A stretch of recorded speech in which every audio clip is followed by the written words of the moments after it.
اعوذ باللہ من الشیطان الرجیم بسم اللہ الرحمن الرحیم الحمد للہ والصلاۃ علی اہلہ اما بعد. سامعین محترم، یہ کاشانہ بصیرت .com کا آڈیو بک سلیکشن ہے اور جس کتاب کی ریکارڈنگ آپ سماعت فرما رہے ہیں اس کا نام ہے گفتار صدق. یہ اس کتاب کی ریکارڈنگ نمبر 9. آگے فرماتے ہیں کہ بہرحال علم کی بہت زیادہ اہمیت ہے. یہاں پر ہم تفصیل سے ذکر نہیں کر سکتے، لیکن جو بات واضح ہے وہ یہ کہ اس وقت دنیا میں ہر کام کا دار و مدار علم پر ہے. اگر کوئی ذمہ داری کرنا، زمینداری کرنا چاہتا ہے،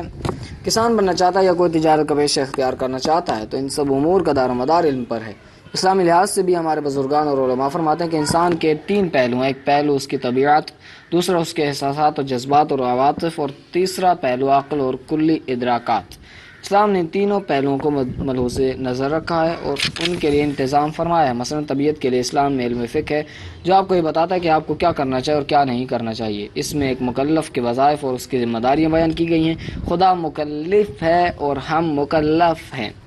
یعنی خدا نے ہمارے لیے کیا کیا ڈیوٹیاں مقرر کی ہیں، یہ سب طبیعت کے ساتھ مربوط ہے. البتہ فقہ کے وسیع مفہوم میں تمام علوم آ جاتے ہیں، لہذا معاشیات کا مسئلہ ہو یا حکومت کا، انجینئرنگ کا ہو، ڈاکٹری کا، یہ سب کے سب فقہ کے اس وسیع مفہوم میں شامل ہیں. دوسرا پہلو جو احساسات، جذبات اور عواطف کا، اسلام میں اس کے لیے علم اخلاق موجود ہے. انسان کے احساسات اور جذبات اور عواطف کو کنٹرول کرنے کے لیے اور ان سے صحیح فائدہ اٹھانے کے لیے اسلام میں علم اخلاق ہے. اگر واقعا علم اخلاق نہ ہو تو انسان صرف علم حاصل کرنے سے خطرناک درندہ بن سکتا ہے. جیسا کہ ایک فارسی کا شعر ہے جس کا ترجمہ ہے کہ اگر ایک چور کسی کے گھر میں داخل ہو جائے اور اس کے پاس روشنی کے لیے کوئی چیز نہ ہو تو اندھیرے میں ہاتھ پھیر مارے گا اور جو چیز اسے ملے گی اسے اٹھا کر لے جائے گا، چاہے اس کی قیمت ایک پیسہ بھی نہ ہو. لیکن اگر اس کے پاس ٹارچ جیسی کوئی چیز روشنی کے لیے ہو تو وہ خوب اچھی طرح دیکھ بھال کر کوئی قیمتی چیز لے جائے گا. لہذا انسان کی مثال بھی بالکل ایسی ہی ہے کہ اگر اس کے پاس علم نہ ہو تو وہ اتنا خطرناک نہیں ہے، لیکن اگر وہ علم حاصل کر لے اس کے ساتھ ساتھ اخلاق اور خوف خدا جیسی چیزیں ہوں تو وہ بہت خطرناک ثابت ہو سکتا ہے. مثال کے طور پر آپ دیکھیں کہ جس نے ایٹم بم بنایا یا جس نے ہیروئن بنائی ہے یا جنہوں نے اسی قسم کے دیگر کام کیے وہ سب اسی طرح کے انسان تھے جو علم کے اسلحے سے مسلح تھے، لیکن ان میں اخلاق نام کی کوئی چیز نہ تھی. اس لیے اسلام نے احساسات، عواطف اور جذبات کو کنٹرول کرنے اور انہیں سے استعمال کرنے کے لیے علم اخلاق دیا. خود رسالت میں آپ صلی اللہ علیہ وآلہ وسلم فرماتے ہیں بعثت لأتمم مکارم الاخلاق، بحار الانوار جلد 16 صفحہ 210. میں اخلاق کو تکمیل کرنے کے لیے مبعوث ہوا ہوں. تیسری چیز وہ ہے جسے ہم عقل اور ادراکات کلیہ کہتے ہیں جو انسان میں اپنے پورے عروج پر ہے. طبیعت، احساسات اور جذبات و عواطف کو ہم کہہ سکتے ہیں کہ جس طرح انسان میں پائے جاتے ہیں اسی طرح حیوانات میں بھی پائے جاتے ہیں، لیکن انسان کا کمال اس کی عقل اور ادراکات کلیہ ہے. بس اسلام نے اس کے لیے علم فلسفہ اور علم کلام پر مقرر کیا. البتہ یہاں فلسفے سے مراد الہیات وغیرہ ہیں. اگر ہم چاہتے ہیں کہ واقعا عقل کو صحیح طور پر استعمال کریں تو ان علوم سے مدد لینا ضروری ہے. یہ عقل خدا کی طرف سے انسان کے لیے ایک بہترین تحفہ اور نعمت ہے اور اس سے بالاتر تر کوئی چیز نہیں. اسی عقل کے ذریعے انسان مادی ترقی بھی کر سکتا ہے اور روحانی و معنوی کمال بھی حاصل کر سکتا ہے. تو اب اگر ہم مذکور علوم کو نظر انداز کریں گے تو اس کا مقصد یہ ہوگا کہ ہم کسی میدان میں بھی آگے نہیں بڑھ سکتے. بہرحال آپ جوان ہیں اور آپ کسی بھی میدان میں آگے بڑھ سکتے ہیں، تو آپ کو چاہیے کہ حصول علم پر زیادہ توجہ دیں. درس و تدریس ضروری ہے، لیکن اس کے ساتھ ساتھ آپ اپنے دیگر انفرادی و اجتماعی فرائض سے غفلت برتیں گے تو پھر آپ صحیح طور پر ایک کامل انسان نہیں بن سکتے. جیسا کہ قبلہ صاحب نے فرمایا کہ یہ نفس اور خود سازی کا مسئلہ ہے.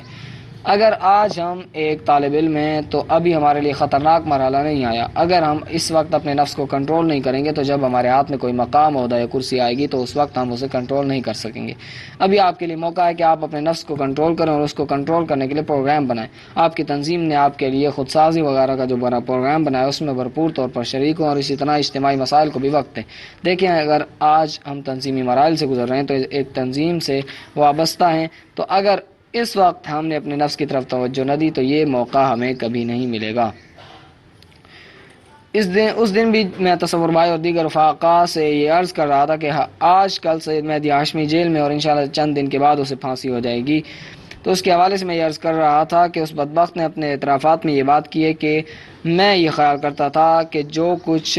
میں سمجھتا ہوں یہی حقیقی اسلام ہے اور جو کچھ سوچتا اور کہتا ہوں اور جو عمل کرتا ہوں یہی خط امام ہے. مجھے کبھی اتنا موقع نہیں ملا کہ میں اپنے نفس کا محاسبہ کرتا اور یہ دیکھتا کہ یہ بدبخت کہیں مجھے دھوکہ تو نہیں دے رہا اور کہیں مجھے گمراہ تو نہیں کر رہا. میں بھی آپ بھائیوں سے یہ عرض کروں گا کہ اگر سید مہدی ہاشمی کو اس کا نفس دھوکہ دے سکتا ہے تو جو ایران کی سرزمین پر رہتا ہو جہاں حضرت امام کی فرمائشات اسے سننے کو ملتی ہیں، جہاں بزرگ علماء اور مراجع موجود ہیں، اگر وہاں وہ اپنے نفس سے شکست کھا سکتا ہے تو ہم اور آپ اگر پاکستان میں اپنے نفس کی طرف متوجہ نہ ہو اور ہوشیار و بیدار نہ رہیں تو ہمیں یہ نفس آسانی سے دھوکہ دے سکتا ہے۔ ممکن ہے کہ وہ ہمیں اس مرض میں مبتلا کر دے کہ میری اس تنظیم میں ایک شخصیت ہے اور جو کچھ میں کر سکتا ہوں وہ اس تنظیم کی فلاح میں ہے، اور وہی صحیح اسلام اور یہی خط امام ہے، یہی سب سے بڑا مرض ہے۔ ہمیں اپنے نفس کا محاسبہ کرنا چاہیے، کم از کم اتنا قبول کر لیں کہ ہو سکتا ہے کہ میرا نفس مریض ہو۔ اگر یقین نہ بھی کریں تو کم از کم یہ احتمال ضرور دیں کہ ہو سکتا ہے میرا نفس مریض ہو۔ اگر میں نے یہ احتمال دیا کہ ہو سکتا ہے میرا نفس مریض ہو تو جو کچھ میں کہہ رہا ہوں وہ صحیح نہ ہو، تو صرف اس احتمال دینے سے دوسرا مرحلہ خود بخود آ جائے گا، اور یہ کہ میں اپنے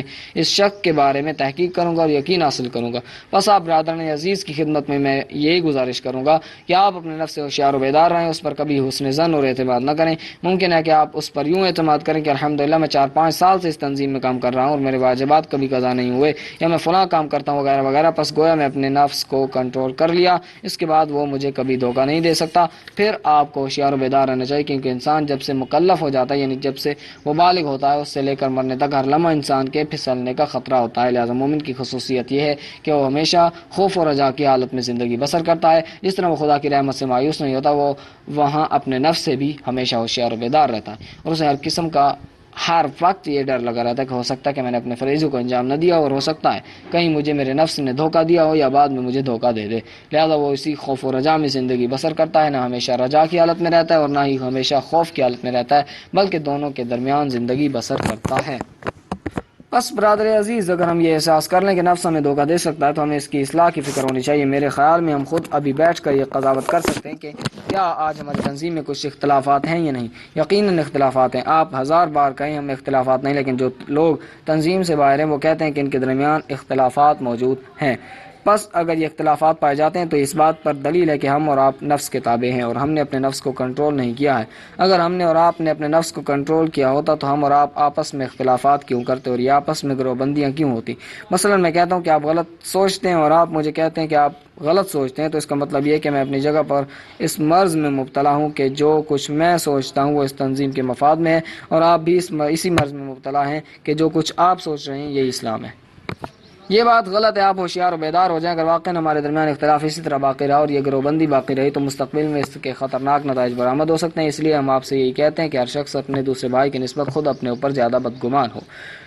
فرض کریں کہ آپ ہیں اور آپ کا تو ایک دوسرا بھائی، اگر وہ بھائی آپ سے بڑا ہے تو آپ یہ سوچیں کہ وہ عمر میں مجھ سے بڑا ہے، یقیناً اس نے مجھ سے زیادہ خدا کی عبادت و بندگی کی ہے، لیکن اگر وہ آپ سے چھوٹا ہے تو آپ یہ سوچیں کہ وہ چونکہ مجھ سے عمر میں کم ہے لہٰذا اس نے مجھ سے کم گناہ کیے ہیں۔ اب اگر وہ آپ کے ہمسن ہے تو اس کے متعلق آپ یہ سوچیں کہ مجھے تو اپنے گناہوں پر یقین ہے لیکن اس کے گناہوں کے بارے میں مجھے شک ہے، تو جب ایسا ہے تو وہ مجھ سے بہتر ہے۔ لہٰذا آپ اپنی تنظیم میں ہر آدمی کو خود سے بہتر سمجھیں، نہ یہ کہ اپنے آپ کو سب سے بہتر خیال کریں۔ وہ مریض ہے جو اپنے آپ کو سب سے بہتر خیال کرتا ہے۔ اسی طرح سوچ کے بارے میں بھی میں نے عرض کیا کہ اپنی سوچ کو آپ ہرگز یہ عنوان نہ دیں کہ جو کچھ میں سوچتا ہوں یہ خط امام اور یہی خط اسلام ہے اور یہی تنظیم کے مفاد میں ہے۔ لہذا آپ یہ سوچیں کہ جو کچھ میں سوچ رہا ہوں ہو سکتا ہے کہ وہ غلط ہو اور میرا یہ بھائی مجھ سے بہتر سمجھتا ہے، یا مثلا ہم سے بالاتر علماء کرام ہیں، یعنی ان کا اسلام کے بارے میں مجھ سے زیادہ مطالعہ ہے۔ اگر میں جہنم سے ڈرتا ہوں تو عالم دین بھی جہنم سے ڈرتا ہے۔ اگر میں خلاف اسلام کوئی فیصلہ نہیں کرتا تو عالم دین بھی ہرگز ایسا نہیں کرے گا۔ لہذا یہاں مجھے اسی عالم دین کی بات سننی چاہیے کہ وہ اس مسئلے میں کیا فرماتے ہیں، خصوصاً جیسا کہ میں نے پہلے عرض کیا کہ جب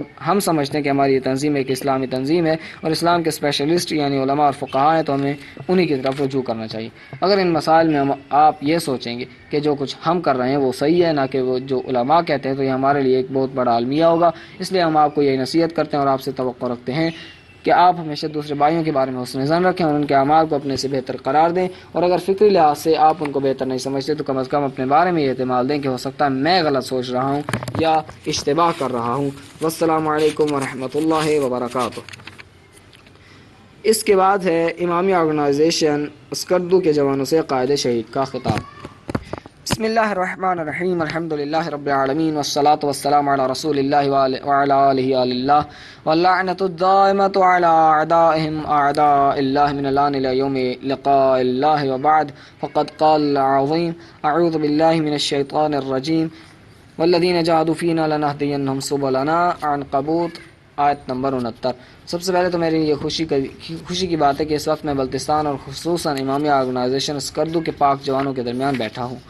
اور بلتستان کے بزرگ علماء بھی یہاں تشریف فرمائے۔ میں آپ حضرات کا شکریہ ادا کرتا ہوں کہ آپ نے مجھے یہ موقع فراہم کیا۔ اس بات میں اختلاف ہے کہ کیا انسان جسم و روح سے مرکب ہے یا صرف اس کا یہ جسم ہے۔ مادی لوگ جو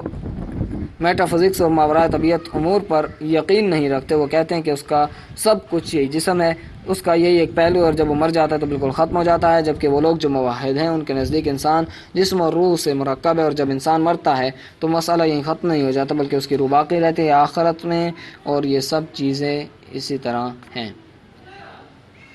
البتہ ایک بات پر سب لوگ متفق ہیں، چاہے وہ انسان کی روحانیت کی منکرین ہوں یا معتقدین، کہ انسان کی انسانیت اس کی شکل و صورت، رنگ و لباس اور ان ظاہری چیزوں سے نہیں، بلکہ انسان کی انسانیت کچھ ایسی معنویات اور اخلاقی اقدار ہیں کہ جو ان ظاہری چیزوں کے علاوہ ہیں۔ وہ معنوی اقدار کیا ہیں؟ خدا اور آخرت پر ایمان رکھنے والے لوگ یہ کہتے ہیں کہ انسان کی انسانیت یہ ہے کہ وہ سینے میں درد رکھتا ہو، یعنی اگر ایک انسان اپنے سینے میں درد رکھتا ہو تو وہ انسان ہے، اگر سینے میں درد نہیں رکھتا وہ بھی حیوانات کی مانند ہے۔ اب یہاں سوال یہ پیدا ہوتا ہے کہ اس کے سینے میں کس چیز کا درد ہو۔ ہمارے بزرگان خصوصاً علماء عرفان یہ کہتے ہیں کہ پہلا درد جو انسان کے لیے ایک اچھی صفت ہے اور اس کی شخصیت اور مقام و مرتبے کو بڑھاتا ہے، وہ درد خدا ہے۔ چونکہ یہ انسان، یہ طائر ملکوتی جو دوسرے عالم سے آیا ہے، وہ اس خاکی جسم میں مقید ہو چکا ہے۔ اس کے لیے علم عرفان میں وہ مثال دیتے ہیں کہ اگر ہندوستان سے ایک ہاتھی لایا جائے تو اس کا مالک ہمیشہ اس کے سر پر مارتا رہتا ہے تاکہ وہ ہاتھی ہندوستان کو بھول جائے۔ اس کے مقابلے میں چونکہ اس گدھے نے ہندوستان دیکھا ہی نہیں ہے، لہذا وہ کبھی بھی ہندوستان کو یاد ہی نہیں کرتا اور نہ ہی اس کی فکر ادھر جاتی ہے، جبکہ ہاتھی کو ہندوستان سے لایا گیا اس لیے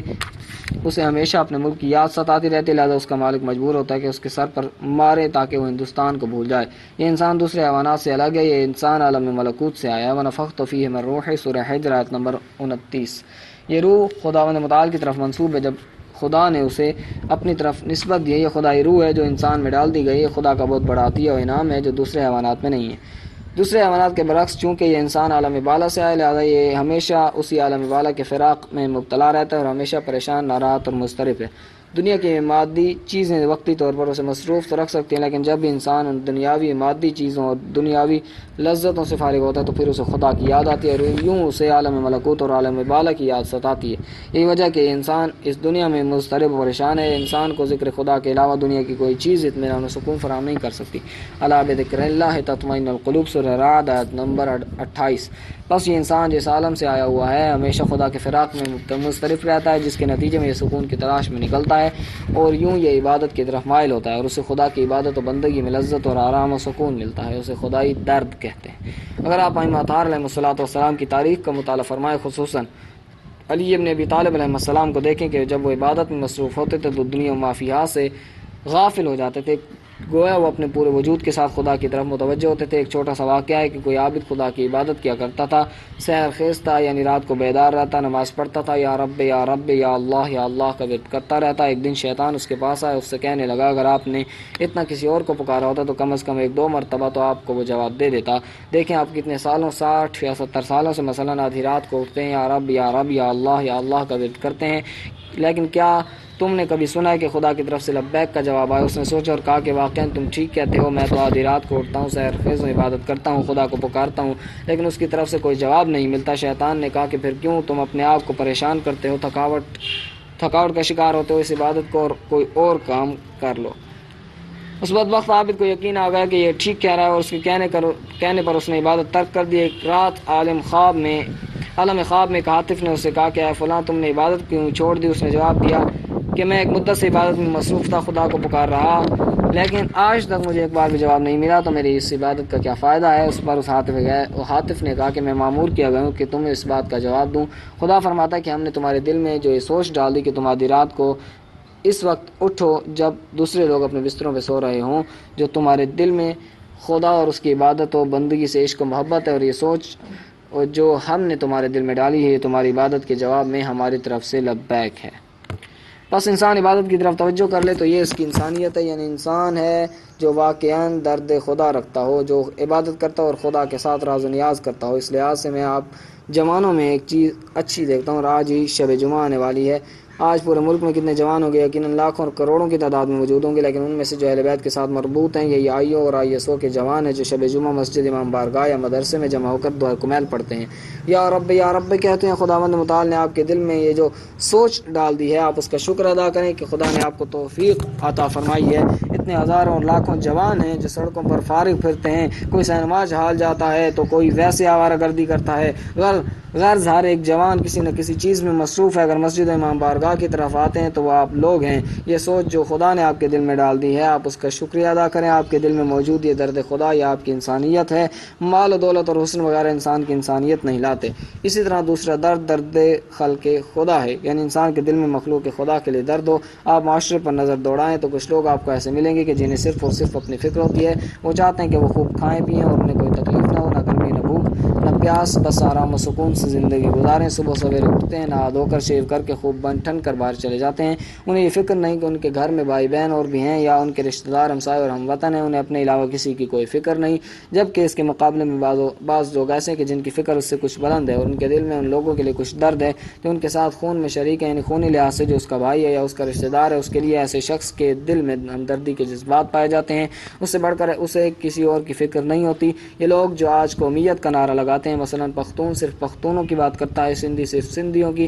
بلوچی بلوچیوں کی، عرب صرف عربوں کی، تو ان کی سوچ بھی غلط ہے۔ اسلام نے ہمیں اس سے بالا تر سوچ دی ہے۔ اسلام کہتا ہے کہ جس قدر آپ اپنے لیے درد رکھتے ہیں اور جس طرح آپ اپنی خوشی اور سعادت کے لیے فکر مند رہتے ہیں، اسی طرح آپ کے دل میں اس شخص کے لیے بھی درد ہونا چاہیے جو آپ کا ہم خون، ہم وطن یا انسانیت میں آپ کے ساتھ شریک ہے۔ حضرت علی علیہ السلام کا وہ خط جو مالک اشتر یا کسی اور گورنر کے نام نہج البلاغہ میں موجود ہے، اس میں مولا فرماتے ہیں کہ جو دوسرے انسان ہیں نظیر اللہ یا آپ کی طرح مخلوق خدا ہیں اور انسان ہیں یا وہ آپ کے دینی لحاظ سے بھائی ہیں، یعنی جتنے بھی آدمی آپ دیکھ لیں وہ امریکہ میں ہو، افریقہ میں ہو، سیاہ ہو، سفید ہو، عرب معجم ہو، ان دو حالتوں سے خالی نہیں ہے کہ یا تو مسلمان ہیں اور آپ کے دینی بھائی ہیں یا تو مسلمان نہیں لیکن آپ کی طرح انسان اور مخلوق خدا ہیں۔ اس لیے مولا فرماتے ہیں کہ آپ ان سب کے ساتھ ہمدردی اور محبت سے پیش آئیں۔ اگر انہیں کوئی تکلیف ہو تو آپ اس کو برطرف کرنے کی کوشش کریں۔ اس وقت آپ دیکھیں گے کہ افغانستان میں کیا ہو رہا ہے، فلسطینی مسلمانوں پر کیا گزر رہی ہے، لبنانی مسلمانوں سے کیا سلوک کیا جا رہا ہے، عراق، فلپائن اور ہندوستان میں مسلمانوں پر کیا کیا ستم ڈھائے جا رہے ہیں، کشمیریوں کے ساتھ کیا سلوک کیا جا رہا ہے۔ اگر ہم اور آپ صحیح مسلمان ہیں تو ہمارے دلوں میں ان سارے مسلمانوں کے لیے، ان سارے انسانوں کے لیے درد ہونا چاہیے۔ ہمیں یہ نہیں کہنا چاہیے کہ ہمیں ہندوستان، افغانستان، ایران کے مسلمانوں سے کیا غرض ہے۔ ہم اگر مسلمان ہیں تو ہمارے سینوں میں ان کے لیے درد ہونا چاہیے، جس طرح آپ جانتے ہیں کہ امیر المومنین علیہ السلام نے عثمان بن حنیف کو جو خط لکھا تھا وہ نہج البلاغہ میں موجود ہے۔ آپ اس کا مطالعہ کریں اور دیکھیں کہ اس میں کیا کیا در و گوہر موجود ہیں۔ اگر ہم صحیح معنوں میں مولا علیہ السلام کو اپنا امام اور پیشوا سمجھتے ہیں تو انہوں نے ہمارے لیے اصول چھوڑے اور ہمارے رہنمائی فرمائی ہے۔ خود اپنے متعلق مولا فرماتے ہیں اقنع من نفسی بان یقال ھذا امیر المؤمنین ولا اشارکم فی مکارہ الدہر، کیا میں صرف اسی بات پر خوش ہو جاؤں کہ امیر المؤمنین ہو، خلیفۃ المسلمین، اور لوگ مجھے طرح طرح کے القابات اور ناموں سے یاد کریں، کیا میں اس بات پر میں خوش ہو جاؤں اور میں اپنی امت اور مسلمین و مؤمنین کی مشکلات و مصائب میں شریک نہ ہوں؟ بس ہمارے لیے ضروری ہے کہ ہمارے دلوں میں ان بیچارے مسلمانوں کا درد ہو۔ مثال کے طور پر آپ یہاں مرکز میں رہتے ہو، آئی او کے ساتھ مربوط ہیں، آپ واقعاً آپ کے دل میں دور دراز علاقوں میں اور دیہاتوں میں رہنے والے اپنے بھائیوں کا درد نہ ہو تو پھر ہم اور آپ مسلمان نہیں ہو سکتے۔ مسلمان تو دور کی بات اصلاً انسان نہیں ہے، کیونکہ ہم نے کہا کہ انسان کی انسانیت یہ ہے کہ اس کے سینے میں خدا اور مخلوق خدا کے لیے درد ہو۔ بس ہماری اور آپ کی ذمہ داری ہے کہ ہم اپنے بھائیوں کے مسائل حل کرنے کے لیے کوشش کریں، البتہ بسم اللہ الرحمن الرحیم، لا یکلف اللہ نفسا الا وسعہا، ہمارے پاس جو وسائل ہیں ان کے مطابق ہمیں اپنے بھائیوں کے دکھ درد اور مشکلات کو دور کرنے اور ان کی سعادت کے لیے کام کرنا چاہیے۔ خدا آپ دعائے کمیل میں پڑھتے ہیں کہ خدا ہم تیرا شکر ادا کرتے ہیں کہ تو نے ہمیں توفیق دی، وہ عبارات وشدد علی العظیمۃ جوانحی، ہے خدا ہمیں توفیق دے کہ ہمارے اعضاء و جوارے کو ایسی قوت دے کہ جن کے ذریعے ہم تیرے دین کی خدمت کر سکیں، تیری عبادت و بندگی کر سکیں۔ خدا نے ہمیں جو اعضاء و جوارے عطا کیے ہمیں دیکھنا چاہیے کہ ہم انہیں کس طرح استعمال کرتے ہیں۔ آپ دیکھیں گے سب کے سب لوگ اپنی صلاحیتوں کو استعمال کرتے ہیں، لیکن کوئی پیپلز پارٹی کے لیے تو کوئی نیشنل پارٹی اور کوئی مسلم لیگ کے لیے، کوئی کس بلا کے لیے تو کوئی کس بلا کے لیے۔ حقیقت یہ کہ یہ سب بت ہیں۔ اگر آپ ان کے چینل میں کام کریں اور خدمت کریں تو آپ پر واضح ہو جائے گا کہ آخر میں ان کی انتہا امریکہ ہوگی یا روس، واشنگٹن ہوگا یا ماسکو، کرملن۔ ہم جو کہتے ہیں کہ ہم خدمت گزاریں تو اس کا مطلب یہ ہے جیسا قرآن مجید میں والذین جاہدوا فینا لنہدینہم سبلنا، جد و جہد کرنے والے وہ جد و جہد جو خدا کے راستے میں کریں۔ یعنی اگر ہم دنیاوی اغراض اور سیاسی پارٹیوں کے لیے جد و جہد کریں تو اس وقت ہم خسرت دنیا والآخرہ ہیں۔ اگر ہم دن رات کوششیں کریں اور اپنی توانائیاں ان پر صرف کریں تو اس کا کوئی فائدہ نہیں ہوگا۔ ہاں، خدا کے نزدیک اس کوشش و جد و جہد کی قدر و قیمت ہے جس کے ساتھ فی سبیل اللہ لگا ہوا ہو، جس کے ساتھ فینا لگ جائے، الذین جاہدوا فینا۔ اگر ہماری جد و جہد خدا کی راہ میں ہو تو وہ قدر و قیمت رکھتی ہے، اور پھر ایسی جد و جہد کے ساتھ لنہدینہم سبلنا آئے گا، یعنی جد و جہد خدا کے لیے نہ ہو، مادیات اور ذاتی اغراض کے لیے ہو تو اس کے ساتھ لنہدینہم سبلنا نہیں آئے گا۔ ہم اگر واقعی چاہتے ہیں کہ اس پر دنیا زندگی میں گمراہ نہ ہو اور ہمارے مال کو کوئی نقصان نہ پہنچے اور صحیح و سالم اس دنیا سے اٹھ کر خدا سے جا ملیں، تو ہمیں کوشش کرنی چاہیے کہ ہمارے کام اللہ کے لیے ہوں۔ اب یہاں ایک مسئلہ یہ ہے کہ ہمیں یہ کون بتائے گا کہ ہمارا یہ کام اللہ کے لیے ہے یا نہیں۔ مثلاً اگر میں ایک عام سا اسٹوڈنٹ ہوں، میں نے صرف اسکول کا کورس پڑھا ہے یا یونیورسٹی سے فارغ التحصیل ہوں، تو مجھے علم نہیں کہ کون سی چیز اللہ کے لیے ہے اور کون سی نہیں، یا فلاں کام مثلاً فی سبیل اللہ ہے یا نہیں، یہ ہمیں کون بتائے گا؟ یہ چیزیں ہمیں علماء بتائیں گے کہ جن کا ربط خدا کے ساتھ ہے، لہٰذا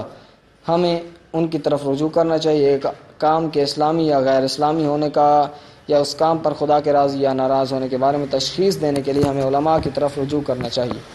ایک خاتون امام صادق علیہ السلام کی خدمت میں حاضر ہو اور اس نے عرض کیا، ابن رسول اللہ، میں بیمار ہوں، ڈاکٹر نے مجھے جو نسخہ تجویز کیا اس میں شراب بھی ہے۔ اب میں آپ کی خدمت میں یہ پوچھنے کے لیے حاضر ہوئی ہوں کہ کیا میں اپنے مرض کی شفا کے لیے شراب استعمال کر سکتی ہوں؟ تو امام نے اس سے فرمایا کہ پہلے یہ بتاؤ، جب ڈاکٹر نے تمہیں مشورہ دیا تھا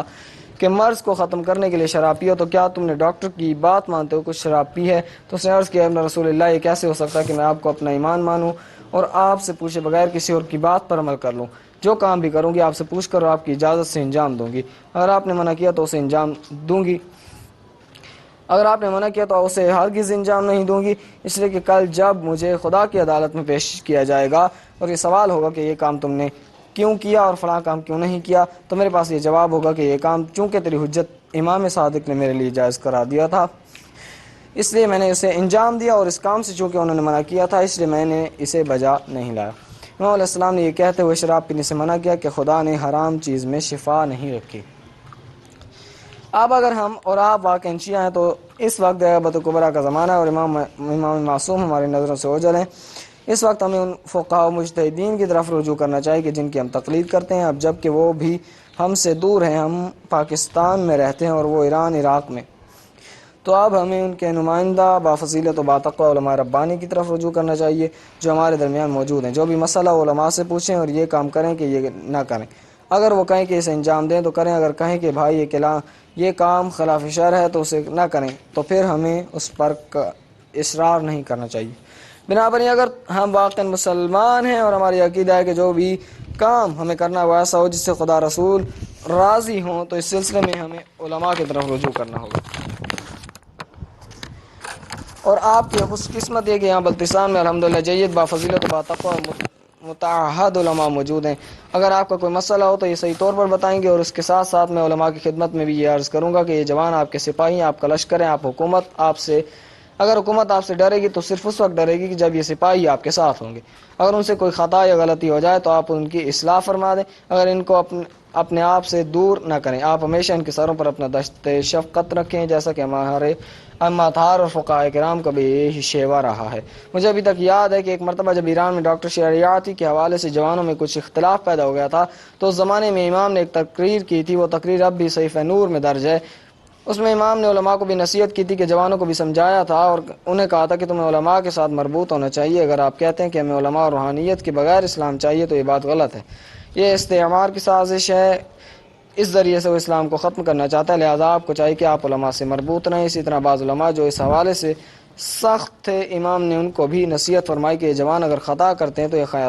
خیانت کار نہیں ہے، لہذا آپ انہیں اپنے سے دور نہ کریں بلکہ ان کے اشتباہات کو دور کریں اور ان کی اصلاح کریں۔ میں یہاں بلتستان کے بزرگ علماء جو یہاں تشریف فرمائے ان کی خدمت میں عرض کروں گا کہ یہ جوان جو ISO یا IO میں ہیں، ہمیں 100% یقین ہے کہ یہ مخلص ہیں، یہ خط ولی فقی پر ہیں، یہ خدا، اسلام اور اہل بیت کے لیے کام کرنے والے ہیں، یہ نہ امریکہ سے مربوط ہیں اور نہ روس سے، اور نہ ان کا کسی اور سے رابطہ ہے، نہ یہ چاہتے ہیں کہ پاکستان میں تعلیمات اہل بیت کی روشنی میں محروم شیعوں کے لیے کام کریں۔ بنابراً اگر کبھی ان سے کوئی اشتباہ اور غلطی سرزد ہو جائے تو آپ ان کی اصلاح فرما دیں۔ خدا متعال ہمارے جوانوں کو زیادہ سے زیادہ توفیق نصیب فرمائے۔ سوال عرض ہے کہ جناب، ہم یہاں آقا خمینی کے فرمان کے مطابق اتحاد بین المسلمین کی کوشش کر رہے ہیں، تو جو خود ہمارے درمیان اختلافات ہیں ان کو دور کرنے کے لیے بھی تو کوئی قدم اٹھانا چاہیے۔ سوال یہ کہ کیا اس سلسلے میں پہلی کوئی کوشش ہو چکی ہے یا ہونا ناممکن ہے یا ہو سکتی ہے؟ اس سلسلے میں آپ کی وضاحت چاہیے۔ جواب، اس سلسلے میں عرض یہ کہ آپ اگر برادران اس مسئلے کو سمجھنے کی کوشش کریں کہ اختلافات پیدا کیوں ہوئے، تو بعد کے مسئلے آپ کو ترک کرنے میں آسانی ہوگی۔ بہرحال اب میں اس طرف نہیں جاتا۔ 10 فروری کو ہم نے یہ ذمہ داری قبول کی اور 12 فروری کو میں لاہور گیا تو اختلاف کو ختم کرنے کے لیے جامعۃ المنتظر میں بیٹھ کر ہم نے ایک سہ رکنی کمیٹی بنائی، یعنی قیادت قبول کرنے کے 2 دن بعد ہم نے یہ کوشش شروع کر دی کہ ان اختلافات کو ختم ہونا چاہیے۔ مولانا ملک اعجاز حسین خوشا والے، سید اقتدار علی مظہر پشاور والے اور سید وزارت حسین نقوی بکر والے اس کمیٹی میں شامل تھے۔ ہم نے انہیں کہا کہ آپ لوگ چکوال میں کرنل محمد خان کے پاس جائیں جو مولانا محمد علی شاہ صاحب کے حامیوں میں سے ہیں اور دینا کنونشن میں بھی گئے تھے، ان کے ذریعے، اور سردار علی جان کے جنہوں نے دینا کنونشن کے انتظامات کیے تھے کے ذریعے اس مسئلے کو حل کریں۔ اس دن سے لے کر آج تک متعدد کوششیں ہو چکی ہیں لیکن ہر بار ان کی طرف سے نفی میں جواب ملتا ہے۔ اس بار بھی جب میں حج سے واپس آیا تو حجت الاسلام شیخ محسن علی نجفی صاحب، حجت الاسلام سید صفدر حسین نجفی صاحب اور حجت الاسلام حافظ سید ریاض حسین نجفی صاحب اور دیگر علماء اور غیر علماء موجود تھے، جبکہ ان کی طرف سے بھی کچھ لوگ موجود تھے۔ سردار علی جان نے دینا میں طرفین کو بلایا تھا، حالانکہ مجھے حج سے آئے ہوئے 2 دن ہوئے تھے اور میں مریض بھی تھا، لیکن میں نے اپنی ساری مصروفیات کو چھوڑ کر اپنے رفقا کے ساتھ دینا پہنچ گیا، لیکن وہ حضرت تشریف نہیں لائے، جبکہ آپ سب کو علم ہے کہ دینا میں ہی ان کی قیادت کا اعلان ہوا تھا اور ان کے کرتا دھرتا سب سردار علی جان تھے۔ جبکہ ہم نے 3-4 گھنٹے کا انتظار کیا اور وہ نہ آئے تو انہوں نے یہ اعلان کیا کہ ہمیں تو آپ کے آنے کی بہت کم امید تھی اور حامد علی شاہ کے آنے کا 100% یقین تھا کہ وہ تو ضرور آئیں گے، لیکن مسئلہ اس کے برعکس ہو گیا اور وہ تشریف نہیں لائے۔ اس کے بعد انہوں نے اس بات کا اعلان بھی کیا، تو مسئلہ یہ ہے کہ ان کی طرف ہمیشہ جواب نفی میں ملتا ہے۔ ہم نے تو ہمیشہ اتحاد کی کوشش کی ہے۔ میں سمجھتا ہوں کہ آپ اگر حضرات ان سے رابطہ کریں تو حقیقت آپ کے لیے واضح ہو جائے گی۔ والسلام علیکم ورحمۃ اللہ وبرکاتہ۔ اس کے بعد ہے تربیتی ورکشاپ آئیو بمقام امامیہ کالونی میں خطاب۔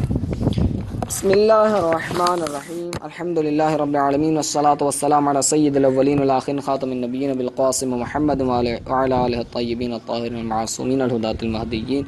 الذین اذھب اللہ عنہم الرجس وطہرہم تطہیرا، اللہم صل علی محمد وعلی محمد واللعنۃ الدائمہ علی اعدائہم وظالمہم من الآن الی یوم الدین، وبعد فقد قال العظیم اعوذ باللہ من الشیطان الرجیم، یا ایھا الذین آمنوا استجیبوا للہ وللرسول اذا دعاکم لما یحییکم، سورہ انفال آیت نمبر 24۔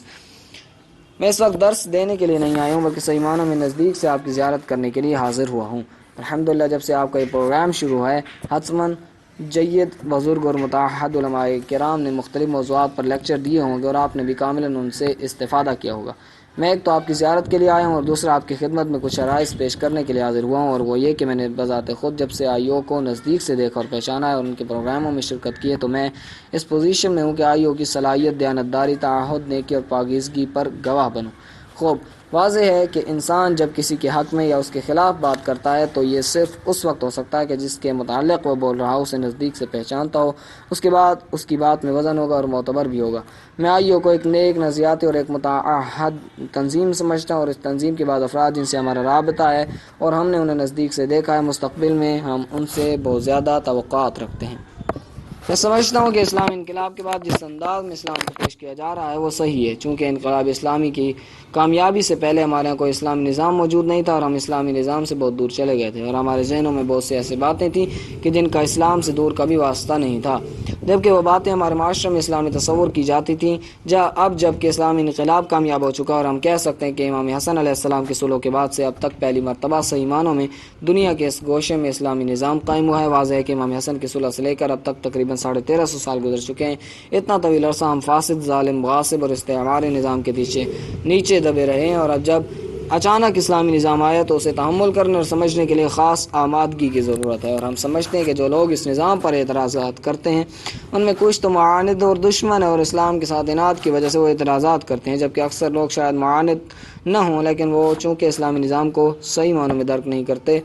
لہٰذا وہ اس پر اعتراضات کرتے ہیں۔ میں سمجھتا ہوں کہ ہمارے معاشرے میں سب سے پہلے اور بہت جلدی اسلامی نظام کو جنہوں نے درک کیا ہے وہ آپ نوجوان اور آپ ہی ہیں، جو اسلامی نظام کو جنہوں نے درک کیا ہے اور دوسروں کے اذہان تک آمادہ کر سکتے ہیں۔ اب جس انداز میں یہ اسلامی نظام نافذ ہوا ہے اور اسے طرح طرح کی جدید مباحث پیش کی جا رہی ہیں تو بہت سے لوگ انہیں درک نہیں کر سکتے، وہ کہتے ہیں کہ یہ کیا ہے، یہ تو کوئی نئی چیز ہے، حالانکہ وہ صحیح معنوں میں اسلامی مباحث ہیں۔ جس طرح کہ آپ جانتے ہیں کہ اس وقت ایران اسلامی میں ولی فقیہ حکومت اسلامی کے اختیارات پر جب بحث ہوئی تو دشمنان اسلام کی طرف سے اس پر غلط قسم کے تبصرے ہوئے۔ ہم سمجھتے ہیں کہ آپ حضرات خود بھی ولایت فقیہ اور حکومت اسلامی کے اختیارات اور دیگر مباحث کو سمجھتے ہیں اور دوسروں کو یہ چیز سمجھانے کے لیے سب سے بہتر رول ادا کر سکتے ہیں، اس لیے ہم آپ کو عزت و احترام کی نگاہ سے دیکھتے ہیں اور اسلامی نظام کے حوالے سے ہم آپ کو شمشیر زن اور توانا بازو، ایک جان بکف سپاہی اور اسلام کا ایک مخلص جاں باز سمجھتے ہیں۔ اسی وجہ سے ہمارے دل میں آپ کا ایک خاص مقام ہے۔ الحمدللہ اسلام اور قرآن کے ساتھ آپ کا رابطہ محکم ہے اور قرآن و سنت کے شاگردوں یعنی متعہد علماء کے ساتھ بھی آپ منسلک ہیں۔ مختلف موقعوں اور مناسبتوں سے علماء کرام سے آپ ملتے رہتے ہیں، جن سے آپ دروس لیتے ہیں اور عقائد سیکھتے ہیں۔ اس عرصے میں الحمدللہ آپ نے اخلاق اور عقائد کے متعلق اس قدر دروس سنے کہ اگر ہم کوئی آیت یا روایت ذکر کریں تو وہ فوراً آپ کو یاد آ جاتی ہے۔ اس کے باوجود آپ کو مغرور نہیں ہونا چاہیے، خدا آپ کو اس سے زیادہ توفیق عنایت فرمائے۔ بہرحال آپ کو ہر وقت اپنے اندرونی اور خطرناک دشمن یعنی نفس امارہ کی طرف متوجہ رہنا چاہیے۔ ایک مومن کی یہ خصوصیت اور علامت ہے۔ مومن جہاں خدا کی رحمت سے مایوس نہیں ہوتا اور ہمیشہ اس سے امید لگائے رہتا ہے، وہاں وہ ہمیشہ اس فکر سے پریشان رہتا ہے کہ کہیں نفس امارہ اسے دھوکہ نہ دے دے اور کہیں اس کا پیر نہ پھسل جائے۔ امام سجاد علیہ السلام ابو حمزہ صومالی والی دعا میں فرماتے ہیں: مولایا اذا رأیت ذنوبی فزعت واذا رأیت کرمک طعمت۔ اے میرے سید، اے میرے محبوب، جب میں اپنے گناہ اور اے میرے مولا جب میں اپنے گناہوں اور کمزوریوں کی طرف دیکھتا ہوں اور اپنے عیوب پر نظر کرتا ہوں تو مجھ پر خوف طاری ہو جاتا ہے اور میں پریشان ہو جاتا ہوں، لیکن میں جب تیری رحمت اور کرم کا مشاہدہ کرتا ہوں تو میری امید بن جاتی ہے۔ مومن کی ہمیشہ یہی کیفیت ہوتی ہے کہ وہ ہمیشہ خوف و رجا کے درمیان میں رہتے ہوئے اپنی زندگی گزارتا ہے، نہ خدا کی رحمت سے مایوس ہو جاتا ہے اور نہ ہی خدا کو کریم سمجھتے ہوئے ہر کام کر گزرتا ہے۔ بس آپ بھی اپنے نفس امارہ سے ہوشیار رہیں۔ ایک جگہ کوئی شخص یہ بات کر رہا تھا کہ ہمیشہ یہ تربیتی پروگرام ہوتے ہیں، آخر کب تک یہ خود سازی اور تربیت ہوتی رہے گی؟ تو میں نے وہاں یہ عرض کیا کہ جب تک ہمارے اندر نفس امارہ موجود ہے ہمیں اس وقت تک خود سازی کی بھی ضرورت ہے۔ ہاں، جب یہ نفس ہمارے بدن سے نکل جائے گا اس وقت نہ ہمیں خود سازی کی ضرورت ہوگی نہ تربیت کی۔ یہاں علماء تشریف فرمائے اور گواہ ہیں کہ ہمارے نجف کے بعض بزرگ مراجع کے متعلق مشہور ہے کہ وہ وقتاً فوقتاً بعض افراد کو اپنے گھر بلاتے تھے اور ان سے کہتے تھے کہ انہیں واعظ و نصیحت فرمائیں۔ جب مراجع عظام کہ جن کی نظروں کے سامنے حلال و حرام اور آیات و روایات سب موجود ہیں، جب وہ بھی اپنے آپ کو واعظ و نصیحت وغیرہ سے بے نیاز نہیں سمجھتے، حالانکہ وہ ایسی جگہ پر زندگی گزار رہے ہیں جہاں حرام وغیرہ میں مبتلا ہونے کا کوئی خدشہ نہیں ہے، تو میں اور آپ کیا چیز ہیں؟ یہاں تو آپ یونیورسٹیوں، کالجوں وغیرہ میں دیکھیں یا عام سڑکوں پر ذرا نظر دوڑائیں، ہر طرف آپ کو فحاشی اور گناہ کے علاوہ کچھ نظر نہیں آئے گا۔ اپنے نجی محافل میں دیکھیں کہ ہم کن کن برائیوں میں مبتلا ہیں۔ ان حالات میں تو ہمیں واعظ و نصیحت اور تزکیہ نفس کی اشد ضرورت ہے۔ خصوصاً غیبت کی بیماری اتنی عام ہو چکی ہے کہ ہم دیکھتے ہیں کہ ایک شخص کتنا ہی دیندار اور پرہیزگار کیوں نہ ہو، وہ بھی اس میں مبتلا ہوتا ہے۔ خصوصاً ISO اور تحریک کے ساتھ تعلق رکھنے والے افراد کو جب ہم اس بیماری میں مبتلا دیکھتے ہیں تو ہمیں بہت افسوس ہوتا ہے۔ محفل میں بیٹھ کر غیبت بدگوئی، تہمت اور تنقید شروع کر دیتے ہیں، یہاں تک کہ جب وہ بیٹھ جاتے ہیں تو شمالی علاقہ جات سے لے کر کراچی اور کوئٹہ تک نہ علماء کو چھوڑتے ہیں، نہ طالب علم، نہ دیگر حضرات کو، غرض کسی کو نہیں چھوڑتے اور ہر ایک کی غیبت کرتے ہیں۔ ہمیں ہر بات کرنے سے پہلے سوچنا سمجھنا چاہیے کہ یہ بات جو میں کر رہا ہوں وہ کہیں غیبت تو نہیں، کہ جسے قرآن مجید نے ان الفاظ میں منع کیا کہ لا یغتب بعضکم بعضا، سورہ حجرات آیت نمبر 12، اور حدیث نے جسے زنا سے بدتر قرار دیا ہے۔ غیبت کے بارے میں کہا گیا ہے کہ جس شخص کی آپ نے غیبت کی ہے جب تک وہ راضی نہ ہو جائے خدا آپ کو نہیں بخشے گا۔ کبھی ہم نے یہ سوچا ہے کہ یہ جو بات میں کر رہا ہوں یہ کہیں غیبت تو نہیں؟ سورہ حمد پڑھتے وقت ولضالین اور ولدالین میں تو ہم زبان کو ادھر ادھر پھیرتے ہیں، وضو وغیرہ اور دیگر چیزوں میں احتیاط کرتے ہیں، لیکن جب باتیں کرنے لگتے ہیں تو احتیاط نہیں کرتے، اس وقت بھی ہمیں احتیاط کرنی چاہیے۔ برادران عزیز، خدا کے لیے آپ تو ایک نظریاتی تنظیم کے نوجوان ہیں، اگر کوئی غیر ذمہ دار شخص اس قسم کی کوئی بات کرے تو کوئی اعتراض نہیں کرے گا کیونکہ ان کی تو بنیاد ہی خراب ہے، لیکن آپ نظریاتی تنظیموں والے اپنے آپ کو حزب اللہ اور پیروئے خط امام سمجھتے ہیں، تو اگر آپ سے اس قسم کی غلطی سرزد ہوئی تو بہت سے لوگ اسے فقط آپ تک محدود نہیں سمجھیں گے بلکہ آپ کی بات کو آپ کی تنظیم کی گردن پر ڈالیں گے اور کہیں گے کہ ISO ہے، یہ نہیں کہیں گے کہ زید ایسا ہے۔ بہرحال آپ کی وجہ سے آپ کی تنظیم پر حرف آئے گا۔ اب اگر آپ واقعا اپنے آپ کو حزب اللہ متعہد اور پیروئے خط امام سمجھتے ہیں تو پھر ہمیں حضرت امام خمینی کی سیرت کو اپنانا چاہیے اور دیکھنا چاہیے کہ وہ کس طرح سے زندگی گزارتے ہیں۔ امام خمینی کی سیرت تو یہ ہے کہ انہوں نے ان تمام لوگوں کے سروں پر بھی دست شفقت رکھا ہے کہ جو بڑے بڑے گناہوں میں ملوث نہ تھے۔ اگر ہم ان کے پیروکار ہیں تو ہمیں ایک دوسرے کو تسلیم کرنا چاہیے۔ یہ ایک دوسرے کے خلاف کیچڑ اچھالنا صحیح نہیں۔ معلوم نہیں کہ ایک دن میں کہاں کہہ رہا تھا کہ نہ جانے ہمیں کیا ہو گیا کہ ہماری کھوپڑی میں موجود عقل کام کر رہی ہے یا نہیں۔ ہم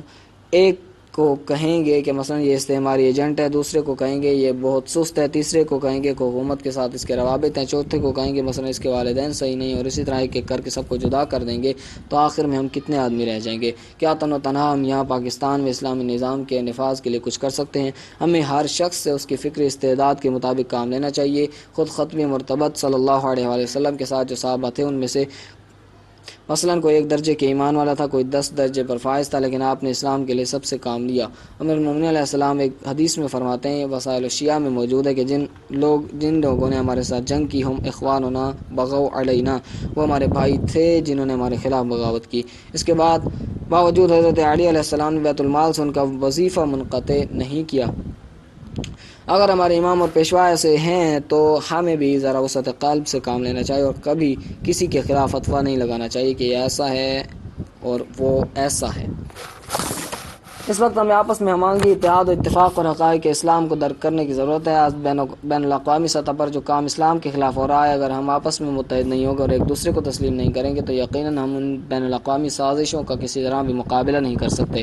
ہمیں ایک دوسرے کو تسلیم اور برداشت کرنا چاہیے۔ کوئی بات نہیں کہ ہم میں سے ایک عقیدے میں ذرا کمزور ہو، عمل میں ٹھیک ٹھاک ہو سکتا ہے کہ ایک آدمی داڑھی نہ رکھ سکتا ہو، یا ہو سکتا ہے کہ ایک خاندان میں بڑے بڑے افراد گزرے ہوں جبکہ اس کے مقابلے میں دوسرا ایک کمزور خاندان ہو۔ ہمیں ان سب کی ضرورت ہے۔ اس وقت اگر ہم آپس میں مل کر ایک نہ ہو جائیں تو آپ خود حالات دیکھ رہے ہیں، میں کیا عرض کروں، ہم کس طرح ان حالات کا مقابلہ کر سکتے ہیں۔ اسی طرح اسلامی لحاظ سے ہم شیعوں کو چاہیے کہ اہل سنت کو تسلیم کریں اور انہیں چاہیے کہ وہ ہمیں تسلیم کریں۔ اگر ہم ایک دوسرے کو تسلیم نہیں کریں گے تو پھر عالمی استکبار کا مقابلہ نہ اکیلا سنی کر سکتا ہے نہ تنہا شیعہ۔ ہمیں احتیاط کرنا چاہیے اور تدبر و ہوشیاری کے ساتھ جذبات سے بالاتر ہو کر عقل و ہوش کی روشنی میں قدم اٹھانا چاہیے۔ الحمدللہ آئیوں سے ہماری بہت سی توقعات وابستہ ہیں۔ ان لوگوں نے کام کیا ہے، ان پر سرمایہ خرچ ہوا ہے اور اس عرصے میں اس تنظیم پر کافی کام کیا گیا ہے، لہٰذا ہم یہ توقع رکھتے ہیں کہ آئیو کے افراد آگے آئیں اور ماضی میں جو غلطیاں ہوئی ہیں اس سلسلے میں احتیاط سے کام لیں۔ جیسا کہ میں نے عرض کیا کہ سب سے اہم مسئلہ یہ ہے کہ آپ یہاں نظریاتی اور دینی تربیت میں مصروف ہیں، آپ پیرو خط امام ہیں، لہٰذا آپ کی چھوٹی سے چھوٹی غلطی اور اشتباہ کو لوگ بڑا بنا کر پیش کریں گے اور آپ کی غلطی کو آپ کی تنظیم کی گردن پر ڈالیں گے۔ اس لیے آپ احتیاط کریں اور کوشش کریں کہ جو لوگ آپ کے پاس آئیں، خواہ وہ آپ کی تنظیم سے ہوں یا کسی اور تنظیم کے ہوں یا کسی تنظیم میں نہ ہوں، سب سے محبت اور پیار سے ملیں اور انہیں اپنی طرف جذب کریں۔ آپ کی پالیسی ایسی ہو کہ جس کے نتیجے میں لوگ زیادہ سے زیادہ آپ کے نزدیک آئیں، اتنی سخت نہ ہو کہ وہ لوگ کہ جن سے آپ فائدہ اٹھا سکتے ہیں وہ آپ سے دور ہو جائیں۔ میں نے عرض کیا تھا کہ مجھے اتنی باتیں بھی نہیں کرنا تھیں، بہرحال میں نے آپ کا قیمتی وقت لیا، اس کے بعد بھی آپ علماء اور بزرگان سے مستفید ہوں گے۔ میں آپ سب بھائیوں کا بالعموم اور آپ کے ذمہ دار افراد بالخصوص چیئرمین اور جنرل سیکرٹری صاحب کا تہہ دل سے شکریہ ادا کرتا ہوں۔ والسلام علیکم ورحمۃ اللہ وبرکاتہ۔ اس کے بعد فرماتے ہیں ڈی جی خان میں قائد شہید کا خواتین سے خطاب۔ بسم اللہ الرحمن الرحیم، الحمدللہ رب العالمین والصلاة والسلام علی رسول اللہ وعلی آلہ آل اللہ واللعنۃ الدائمہ علی اعدائہم اعداء اللہ من الان الی یوم لقاء اللہ، وبعد فقد قال رسول اللہ صلی اللہ علیہ وآلہ وسلم کلکم راع وکلکم مسئول عن رعیتہ۔ ہم اس وقت کسی خاص موضوع پر گفتگو نہیں کرنا چاہتے۔ ہم بلوچستان جا رہے تھے، اتفاقی طور پر یہاں سے گزرے تو ہمیں بتایا گیا کہ یہاں خواتین کے لیے تربیتی کیمپ ہے۔ ہم ان کی دعوت قبول کرتے ہوئے اپنی بہنوں کی محفل میں ثواب کے لیے حاضر ہوا ہوں۔ یہ حدیث شاید آپ نے بہت سنی ہوگی، بحر الانوار جلد 75 صفحہ 38، کلکم راع وکلکم مسئول عن رعیتہ، یعنی تم میں سے کوئی بھی مرد ہو یا عورت، بڑا ہو یا چھوٹا، وہ اس معاشرے میں مسئول ہے۔ کس چیز کا مسئول ہے؟ وہ اس معاشرے میں مسئول ہے اپنے آپ کا اور معاشرے میں دوسرے افراد کا، یعنی جس طرح انسان اپنے کردار پر اپنے اعمال کا ذمہ دار ہے، اسی طرح معاشرے میں دوسرے افراد کے کاموں اور ان کے افعال کا ذمہ دار ہے۔ میں سمجھتا ہوں کہ جس دور میں ہم اور آپ رہ رہے ہیں اسلام کی نشأت ثانیہ کا دور ہے، یعنی جب سے اہل بیت علیہ السلام کے ہاتھ سے خلافت و حکومت چھینی گئی، اس دور سے لے کر آج تک مسلمان ہر میدان میں اسلام کے صحیح راستے سے منحرف تھے۔ اسی دوران خواتین واقعا مظلوم رہی ہیں اور اب بھی مظلوم ہیں۔ اگرچہ دیکھا جائے تو ایک لحاظ سے سب مسلمان مظلوم ہیں، لیکن خواتین پر دوسروں کی نسبت زیادہ ظلم ہوا ہے اور وہ زیادہ مظلوم رہی ہیں۔ خواتین کے بارے میں خود مسلمانوں میں 2 نظریے رہے ہیں۔ ایک وہ نظریہ ہے کہ جو ان آخری 2 سالوں میں رہا ہے، اور اس نظریے کے حامل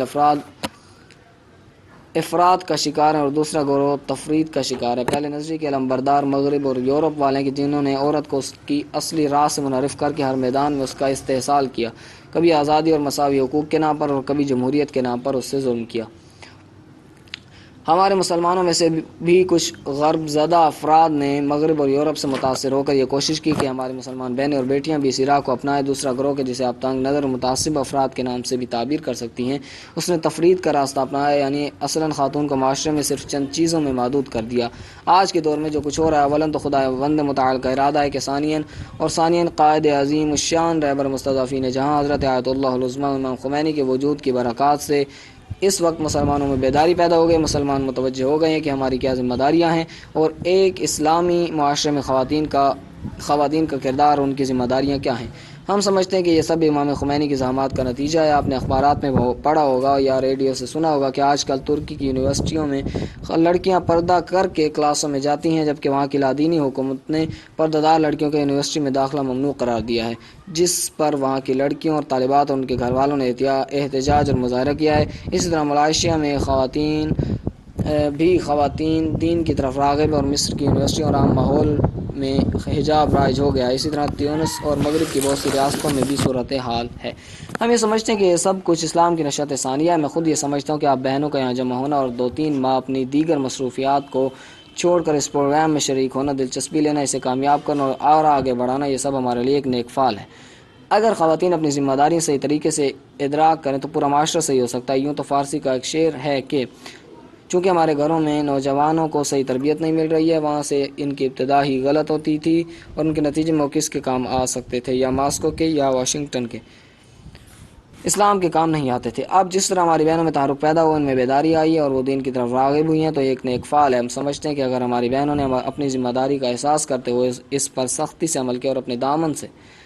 اپنے دامن میں مسلمان بچے اور بچیوں کو اسلام اور قرآن اور اہل بیت کی تعلیمات کے ساتھ آشنا کر دیا، تو کل جب یہ معاشرے میں آئیں گے تو اس سے نہ صرف معاشرے پر بہت اچھے اثرات مرتب ہوں گے، بلکہ ہمارے یہ بچے اور بچیاں معاشرے کے مقدرات پر اثر انداز ہو سکتے ہیں۔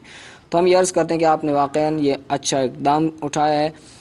قدم اٹھایا اور اس مسئلے کی طرف توجہ دی۔ ایک خاتون کے حقوق، چاہے وہ اجتماعی ہوں یا انفرادی، گھر کے ساتھ مربوط ہوں یا معاشرے کے ساتھ، شوہر کے ساتھ ان کا تعلق ہو یا اولاد کے ساتھ، غرض جو بھی ہوں، جس قدر اسلام نے ان کے حقوق کی طرف توجہ دی اور انہیں ملحوظ رکھا ہے، اتنا کسی اور مکتب نے نہیں رکھا، چاہے وہ مارکسزم ہو یا غربی یا یورپی نظام ہو۔ ضرورت صرف اس بات کی ہے کہ ہم خود اور ہماری بہنیں اسلام کا دقیق مطالعہ کریں اور توجہ کریں کہ واقعاً اسلام کیا کہنا چاہتا ہے۔ اسلام کبھی اس بات سے منع نہیں کرتا کہ آپ معاشرے میں کام نہ کریں۔ اسلام آپ کو تعلیم حاصل کرنے سے منع نہیں کرتا۔ اسی طرح آپ کا جو بھی حق ہے وہ اسلام آپ کو بخوشی دیتا ہے، اور اسلام اس کی ایک بہترین مثال صدر اسلام کی خواتین ہے، اور اس وقت ان کا بہترین نمونہ جیسا کہ برادر محترم جنرل صاحب نے فرمایا، ایران میں اسلامی خواتین کا کردار ہے۔ آج آپ دیکھ سکتے ہیں کہ معاشرے کے ہر شعبے میں، ہر گوشے میں نہایت محنت اور لگن کے ساتھ کام کر رہی ہیں۔ بنابراین جب اسلام نے خواتین کے حقوق کا اچھی طرح سے خیال رکھا ہے، تو پھر ہم اسلام کو چھوڑ کر کیوں مغرب کی طرف جائیں، کیوں کسی اور طرف جائیں۔ مولا علی علیہ السلام نہج البلاغہ میں اپنے بیٹے امام حسن مجتبیٰ کو نصیحت کرتے ہوئے فرماتے ہیں، یا بنی انی وان لم اکن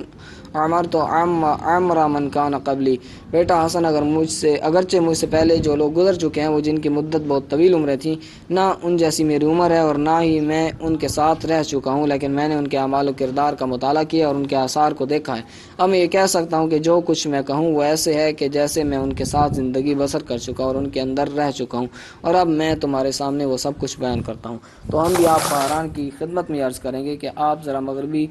خواتین کو دیکھیں۔ وہاں کی عورت نے آزادی کے نام پر اپنی عفت کو تار تار کر دیا اور حیا کو ختم کر دیا۔ اس نے مساوی حقوق کے نام پر پتہ نہیں کیا کیا مظالم سہے ہیں۔ تو آپ سے بھی ہم یہی عرض کرتے ہیں، البتہ آپ سے میری مراد خدا نخواستہ آپ حاضر خواتین نہیں ہیں کہ آپ خواہ مخواہ کیوں نئے سرے سے تجربہ کرتے ہیں۔ اگر خدا نخواستہ آپ نے بھی وہی راستہ اختیار کیا کہ جو مغرب کی خواتین نے اختیار کیا، جیسا کہ ہماری کچھ بہنیں بیٹیاں مغرب زدہ بن کر ان کے پیچھے جا رہی ہیں، تو آپ یقین جانیں کہ آج جس طرح مغربی خاتون اپنی زندگی سے اور اس بلا سے کہ جس سے وہ اپنے ہاتھوں سے اپنے سر پر لائی ہے نالاں ہے، آپ کے ساتھ بھی یہی ہوگا۔ وہ تو اس سے بہت آگے بڑھ چکی ہے، اتنے آگے جا چکی ہے کہ اب ان کی واپسی کی کوئی صورت نہیں۔ آپ وہ راستہ اپنائیں کہ جو آپ کو اسلام نے بتایا ہے، جو قرآن مجید اور اہل بیت اطہار علیہ السلام نے بتایا ہے۔ یہی وہ راستہ ہے کہ جس سے آپ کو اطمینان قلب ملے گا، جس سے سکون ملے گا، اور آپ کے جتنے بھی اجتماعی انفرادی حقوق ہیں وہ بھی آپ کو مل جائیں گے۔ آپ مغربی خواتین کا راستہ ہرگز نہ اپنائیں۔ لہذا ہم آپ سے یہ خواہش کرتے ہیں کہ آپ مسلمان ہونے کی حیثیت سے، ایک پیرو اہل بیت ہونے کے لحاظ سے اور حضرت فاطمہ الزہرا کے دختر ہونے کے لحاظ سے اسلام کا گہرا مطالعہ کریں اور اس طرف ضرور توجہ دیں۔ اس کے بعد ہے جامعہ الفکر الاسلامی حسن اسکوائر کراچی میں قائد شہید کا طالبات سے خطاب۔ بسم اللہ الرحمن الرحیم، الحمد للہ رب العالمین، صلی اللہ علی محمد وعلی الطیبین وبعد، فقد قال رسول اللہ صلی اللہ علیہ وآلہ وسلم طلب العلم فریضۃ علی کل مسلم و مسلمہ۔ سب سے پہلے میں محترم طالبات اور اس مدرسے کے مسئولین کا تہہ دل سے شکریہ ادا کرتا ہوں کہ انہوں نے ہمیں یہ فرصت دے دی کہ اس مدرسے کے ہدف و مشن سے ہم آگاہ ہو جائیں اور نزدیک سے ان کی فعالیت کو ہم دیکھ سکیں،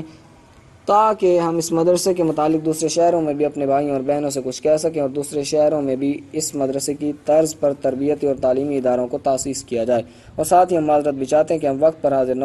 ہو سکے، البتہ ہمیں اطلاع نہیں دی گئی تھی ورنہ ہم وقت پر پہنچتے۔ بہرحال حدیث شریف جو میں نے عرض کی مشہور اور معروف حدیث ہے، بڑوں کو تو چھوڑو تقریباً ہمارے چھوٹے بچوں کو بھی یاد ہے، علم اسلام میں ایک ایسا فریضہ ہے جس کے لیے نہ کوئی حد اور نہ کوئی مدت معین کی گئی، یعنی نہ کوئی خاص وقت معین ہے اور نہ کسی خاص فرد پر یہ واجب کیا گیا ہے، بلکہ ہر لحاظ سے علم عمومیت رکھتا ہے، بالخصوص افراد کے لحاظ سے۔ آپ دیکھتے ہیں کہ کچھ واجبات اسلام میں ایسے ہیں جو بعض افراد پر واجب ہیں اور بعض پر واجب نہیں، لیکن علم اسلام میں ایسا فریضہ ہے جو ہر فرد پر واجب ہے۔ طلب العلم فریضۃ علی کل مسلم و مسلمہ، علم کی طلب ہر مسلمان مرد اور عورت پر واجب ہے۔ اب اگر واقعاً ہم پیغمبر اکرم صلی اللہ علیہ وآلہ وسلم کی حدیث شریف پر عمل کرتے اور علم کی طرف توجہ دیتے تو آج ہم مسلمانان عالم اس قدر بدبختیوں میں مبتلا نہ ہوتے۔ ہماری اکثر و بیشتر مشکلات ہمارے جہل نے پیدا کی ہیں۔ آپ اگر صرف ہماری خواتین اور بہنوں کے مسائل کی طرف توجہ فرمائیں تو آپ پر واضح ہوگا کہ اسلام نے ایک عورت کو کس قدر عزت دی ہے، لیکن مسلمانوں نے بالخصوص اس دور میں جو ظلم عورت پر کیا ہے کسی اور پر نہیں کیا۔ اس بات سے آپ اندازہ لگائیے کہ مثلا اسلام نے خاتون کو ارث دیا ہے، اگر ایک آدمی مر جاتا ہے، اس کے پیچھے ایک لڑکا اور ایک لڑکی رہ جاتے ہیں تو لڑکے کو 2 حصے اور لڑکی کو 1 حصہ ملے گا، البتہ اس کا بھی اپنا فلسفہ ہے جسے اس وقت ذکر کرنے کی فرصت نہیں۔ لیکن مسلمانوں نے بالخصوص پاکستان میں اور خصوصاً جہاں تک مجھے معلومات ہیں ہمارے صوبہ سرحد میں عورتوں پر بہت ظلم کیا ہے، یہاں انہیں ارث سے محروم رکھا جاتا ہے۔ اب سوال یہ پیدا ہوتا ہے کہ یہ ظلم کیوں ہو رہا ہے؟ اسلام نے تو خاتون کو پورا حق دیا اور اسے ارث دیا ہے۔ اس ظلم کی وجوہات کچھ اور بھی ہیں، لیکن سب سے اہم وجہ یہ ہے کہ ماؤں نے اپنے دامن میں لڑکوں کو صحیح اسلامی تربیت نہیں دی۔ اگر وہ اسے صحیح تربیت دیتی ہیں، آپ دیکھتے ہیں کہ کسی مرد پر یا کسی عورت پر ظلم نہ ہوتا، پھر کیا مرد اپنی ذمہ داری سے غافل ہوتا یا عورت اپنے وظیفے سے پہلو دہی کرتی؟ بس آج اگر ہم ان مسائل سے دوچار ہیں، اگر آج ہمیں 1 2 نہیں بلکہ ہزاروں مسائل و مشکلات درپیش ہیں، تو ان میں سے کچھ مسائل اسلامی دستورات سے دور رہنے کی وجہ سے ہیں، بالخصوص خواتین کے لیے تعلیم کو ممنوع قرار دینے کا نتیجہ یہ ہے۔ لیکن آج جب ہم اس مدرسے میں آئے ہیں تو ہم میں یہ امید پیدا ہو گئی کہ انشاءاللہ آئندہ جو مظالم خواتین پر اسلامی معاشرے یا دوسری جگہوں پر کیے جا رہے ہیں، اگر بالکل یہ قلع قمع نہ ہو جائیں تو یقیناً ایسے مدارس کے وجود میں آنے سے ان میں کمی ضرور ہوگی۔ الحمدللہ اب کراچی جیسے شہر میں جو کہ فسق و فجور کے لحاظ سے اور اسلامی تعلیمات سے دور ہونے کی وجہ سے پاکستان میں مشہور و معروف شہر ہے، ایسے شہر میں جب ہم دیکھتے ہیں کہ ہماری بہنیں اور بیٹیاں اسلام و قرآن اور محمد وعلی محمد کی تعلیمات کی طرف متوجہ ہو کر اس قسم کی دینی درسگاہیں بنا رہی ہیں اور ان میں اسلامی تربیت حاصل کر کے ایک اسلامی معاشرے کی تشکیل کی طرف قدم بڑھا رہی ہیں، تو ہمارے دلوں میں یہ امید پیدا ہو گئی ہے کہ انشاءاللہ آئندہ عورت کو اس کا جائز حق ملے گا اور اسے اپنے حق سے کوئی محروم نہیں کر سکے گا، اور ایسی خاتون جو اسلامی تعلیمات سے مسلح ہے اسی کے دامن سے صحیح معنوں میں ایسے افراد اور مردان روزگار تربیت ہوں گے جو ہر جگہ پر اور ہر شعبے میں خواتین کو ان کے جائز حقوق دلوائیں گے۔ آج جو لوگ خواتین پر زیادتی کر رہے ہیں وہ کون ہیں؟ یہ وہی لوگ ہیں جنہوں نے انہیں خواتین کے دامن میں تربیت پائی ہے۔ اگر ان خواتین کے دامنوں میں صحیح تربیت کا انتظام ہوتا، اگر مسلم خواتین اسلامی تربیت سے آگاہ ہوتی اور گھر میں بچوں کو صحیح اسلامی تربیت دیتی تو اس کا یہ نتیجہ نہ ہوتا۔ مجھے یہاں پر ایک بات بیان کرنی ہے، وہ یہ کہ ہمارے ایک استاد فرمایا کرتے تھے، شیخ انصاری رحمۃ اللہ علیہ، جو عالم اسلام کے ایک مایہ ناز اور بزرگ شخصیت تھے اور جن کی وجہ سے علوم اسلامی اور بالخصوص علم اصول پروان چڑھا اور خود وہ علم اصول کے بہت سے مسائل کے موجد سمجھے جاتے ہیں۔ ان کے متعلق یہ بات مشہور ہے کہ وہ جو اس مقام پر پہنچے تھے یہ ان کی والدہ مرحومہ کی زحمات اور مساعی جمیلہ کے اثرات تھے۔ بعض دیگر بزرگان کی ماؤں کے متعلق کتب میں لکھا کہ وہ فرماتی ہیں کہ جب تک میں وضو نہیں کرتی تھی اپنے بیٹے کو یا اپنی دوسری اولاد کو اپنے پستان سے دودھ نہیں دیتی تھی۔ جب بھی مجھے مثلاً بعض مسائل درپیش ہوتے تھے، یعنی میں حاملہ ہوتی، تو اس دوران میں کوئی ایسا کام نہیں کرتی تھی جس کی وجہ سے میری اولاد کے مستقبل پر برا اثر پڑتا ہو۔ تو یہ جو مردان بزرگ آپ تاریخ اسلام میں دیکھ رہی ہیں یا بزرگ خواتین تاریخ اسلام میں ملتی ہیں، تو جہاں ان کے باپ کی تعلیمات اور مساعی جمیلہ کا اثر ہے وہاں ان سے زیادہ ان کی ماؤں کی تربیت کا نتیجہ ہے۔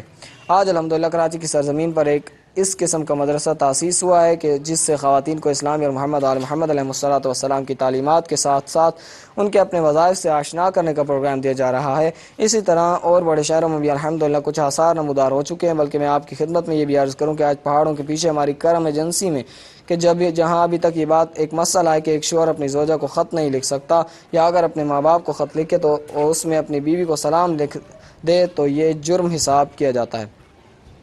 وہاں پر بھی الحمدللہ ہمارے ایک بھائی مولانا سید عابد حسین حسینی نے اپنے گاؤں میں خواتین اور بچوں کے لیے ایک اسلامی مدرسہ قائم کیا ہے، جہاں پر اسلامی تعلیمات اور دوسرے موجودہ علوم پڑھائے جاتے ہیں۔ یہ بات اس بات پر دلیل ہے کہ جس طرح ایران میں مرد و زن اسلام کی طرف متوجہ ہو گئے ہیں، پاکستان میں بھی مرد و زن بالخصوص خواتین اسلامی انقلاب سے متاثر ہو کر اس کی پیروی کرتے ہوئے یہاں بھی اس قسم کے دینی مراکز کھول رہی ہیں۔ اگر ہمارے نوجوان بھائیوں اور بہنوں کی یہ فکر اور مذہب کے ساتھ یہ عشق اور لگاؤ باقی رہا تو وہ دن دور نہیں کہ جب ہم مرد اپنے حقوق کو اور خواتین اپنے حقوق کو سمجھ کر دونوں مل کر اسلامی معاشرہ تشکیل دینے کے لیے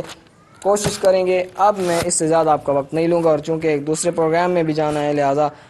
آخر میں اب پھر اپنی بہنوں کا شکریہ ادا کرتا ہوں اور یہ عرض کرتا ہوں کہ آپ ہمیشہ سیرت فاطمہ سلام اللہ علیہا، سیرت حضرت زینب علیہ السلام اور دوسری بزرگ خواتین جو تاریخ اسلام میں گزری ہیں اور اس دور میں شہیدہ آمنہ بنت الہدیٰ رحمۃ اللہ علیہ کا جن کی کتابیں اور جن کی تقریریں ہو سکتا ہے اردو میں چھپ جائیں، ان سے آپ غافل نہ رہیں اور انہیں اپنے لیے نمونہ عمل بنائیں۔ اگر مردوں کو علی اکبر، ابو الفضل العباس، قاسم اور امام حسین کے خون کی حفاظت کرنا ہے تو آپ کو بھی حضرت زینب سلام اللہ علیہا کے پیام کو دنیا کے گوشے گوشے تک پہنچانا ہے۔ اگر دونوں مرد و زن اپنے اپنے وظیفے پر عمل کریں اور کوئی حسینی بنے، کوئی زینبی کردار ادا کرے تو پھر انشاءاللہ یزیدی ہمارے یہاں کوئی نہیں رہے گا، اور جو بھی یزید صفت انسان ہمارے مقابلے پر آ جائے گا، یا وہ حسین و ابو الفضل العباس کی تلواروں سے نابود ہو جائے گا، یا وہ حضرت زینب سلام اللہ علیہ اور ان کے آتشی خطبوں سے وہ خود کو اور اس کے طاغوتی افکار نابود ہو جائیں گے۔ والسلام علیکم وعلیکم من السلام۔